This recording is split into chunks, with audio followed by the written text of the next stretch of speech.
Mingguan Bayu Asli 28 Oktober 2010. Assalamualaikum dan salam sejahtera. Bertemu kita lagi di Berita Mingguan Bayu Asli. Dapatkan info-info terkini dan teruskan setia bersama kami. Kita mulakan dengan berita utama. Showroom Bayu Asli akan dilancarkan pada 1 Januari 2011 seiring dengan peredaran masa dan memudahkan pelanggan yang sentiasa tertanya-tanya dan tercari-cari di manakah lokasi sebenar Ibu Pejabat Bayu Asli. Kami dengan berbesar hati akan membuka sebuah pusat pameran dan pemasaran yang dilengkapi pelbagai kemudahan.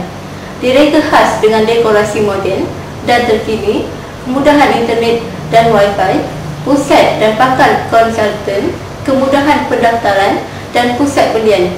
Lokasi pusat ini yang berada di Jalan Utama Kuala Selangor, Teluk Intan, memudahkan orang ramai untuk singgah di pusat ini. Nantikan perasmian pusat pameran dan pemasaran Bayu Asli ini. Seterusnya, berita perniagaan. Bayu Asli meneroka bidang baru. Bayu Asli R&D telah berjaya menghasilkan formula baru set penjagaan kecantikan wajah yang terdiri dari facial toner, facial moisturizer, facial foam dan whitening. Set produk ini akan dilancarkan dan dipasarkan dalam sedikit masa lagi. Sila nantikannya. Berita diteruskan dengan berita ahli dan stokis. Kini, para stokis Bayu Asli telah berada di semua kawasan dan negeri. Orang ramai dan ahli yang melakukan produk Bayu Asli boleh terus mendapatkannya dengan kadar segera dari stokis berdekatan anda. Berikut adalah senarai stokis terbaru Bayu Asli.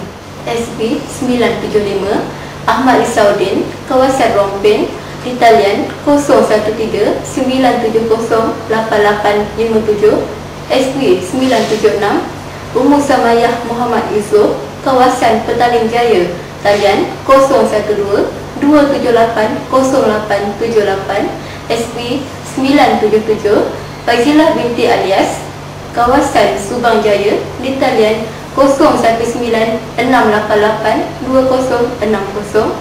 SB 978 Nur Rafizah binti Mustafa, kawasan Seksyen 17 dan 14, Talian Jaya, di talian 012 786 5114. SB 979 Yusuf bin Ismail, kawasan Pandan Seti Johor Bahru, di talian 019 799 9879.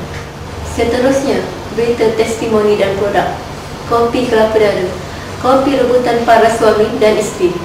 Tubuh segar, mata terang, boleh kerja luar biasa. Dapatkan segera, jangan sampai kehabisan stok. Berita tawaran dan hadiah. Cabutan bertuah RM10,000 untuk 10 yang bertuah akan diadakan pada 1 November ini di Ibu Pejabat Bayu Asli. Seperti biasa, acara cabutan akan dilakukan pada pukul 12.30 hari dan secara langsung boleh disaksikan di video Yahoo Messenger. Mereka yang layak untuk menyertai cabutan bertuah ini hendaklah membeli produk plan A, B dan grade package dengan nilai RM150 atau lebih bermula dari 1 Oktober hingga 31 Oktober ini. Cepat buat tepan anda sekarang untuk menyertai cabutan bertuah ini. Baiklah, berita mingguan Bayu Asli sampai di sini dahulu. Untuk sebarang pertanyaan atau cadangan, sila hubungi talian hotline kami 03 3213 8046 atau 03 3213 6148. Anda juga boleh emailkan kepada kami di desikoestimate.com. Sekian, terima kasih. Assalamualaikum dan selamat malam.